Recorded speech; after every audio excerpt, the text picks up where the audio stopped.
సంవత్సరం ఒకసారి మార్చుకోవచ్చు కదా మేము. ఓహో, అందుకే మగవాళ్ళు ఎలా ఉండాలి? న్యూస్ పేపర్ లో ఉండాలండి. అంటే రోజు మార్చుకోవచ్చానా? అర్థవేషాలు చేయొద్దు, అర్థమైందా? అందుకనే నిన్న ఆ సన్నతో గొడవ వేసుకుంటూ ఉన్నారు, నేను చూశాను. ఎందుకండి? ఏంటి మన పక్కింటి శైలజతో గొడవ? అవును.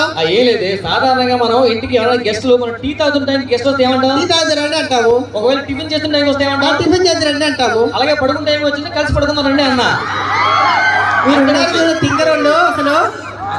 అసలు మగాళ్ళు చాలా తెలివని మీ ఫీలింగా? మేము బాగా తెలియని వాళ్ళమే. అవునా? ఆడవాళ్ళు అంతగానే తెలివైన వాళ్ళు, శ్రీకాకుళంలో ఆడవాళ్ళు అంతగానే చాలా తెలివైన వాళ్ళు, శ్రీకాకుళం అబ్బాయిలు ఇంకా తెలియని వాళ్ళు.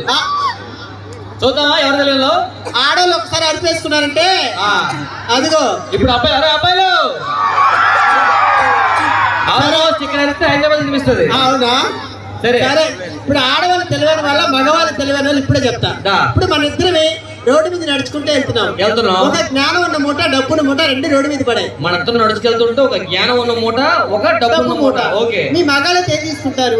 మా మగాళ్ళ డబ్బున్న మూట తీసుకుంటాం. అదే, మీ ఆడవాళ్ళు అయితే చక్కగా జ్ఞానం ఉన్న మూట తీసుకుంటాం. అవును, ఎవరికైనా అదే తీసుకుంటారు. మా మగవాళ్ళకి అన్ని ఉన్నాయి కాబట్టి మేము తీసుకో.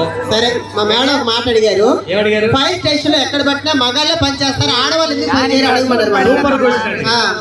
ఏం క్వశ్చన్? ఆ ఫైర్ స్టేషన్ లో మగవాళ్ళే పని చేస్తారు, ఆడవాళ్ళు ఎందుకు పని చేయరు? అంతే కదా. మీ ఆడవాళ్ళకి నింపెట్టడం కారణం వచ్చా, అందుకని జాబ్ ఇవ్వరు.